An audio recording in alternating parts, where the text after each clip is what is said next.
Okay, so he needs somebody to give him specifics on what they did wrong. He needs specifics. And only then will he apologize. I got you, Prince Harry. I got your back. Or here's just a couple off the top of my head, all right? Your wife's a bully.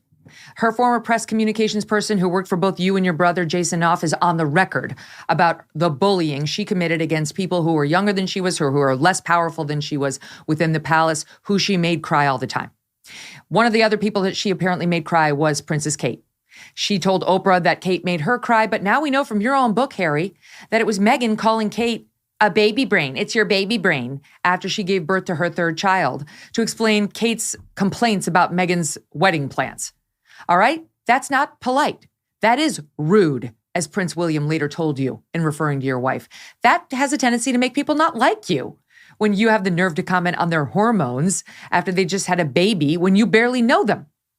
Number two, she's a brat. We know from Dan Wootton's reporting, which is, you can take it to the bank. Dan's reporting, he's got very solid sources. He broke Megxit, and he was right, that she was upset about her tiara. She wanted the one, and she couldn't get it because it had some stone that was controversial, etc. And Harry said what Megyn wants, Megyn gets, and the Queen had to reprimand him. That's the kind of story that makes people dislike you, within the royal family and without. Your wife abandoned her entire family. That's another thing, in favor of celebrities at her wedding.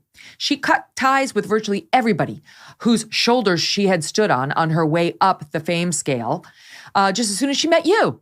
Well, that seems a little rude too, kind of disloyal, also annoying. And then what was George Clooney doing at your wedding? You didn't know him. She didn't know him. That's who she had there instead of the sweet cousin or stepsister, whatever it was, who she had supposedly grown so close to. You said that in your Netflix documentary. She forgot that girl. She ghosted her because apparently she didn't make the grade. Never mind her step-siblings and so on. Half-siblings. Your fights with the press.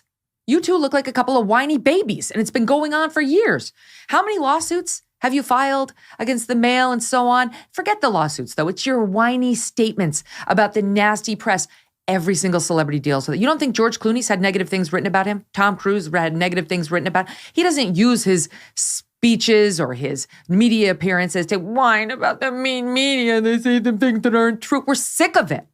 Shut up about your negative press coverage.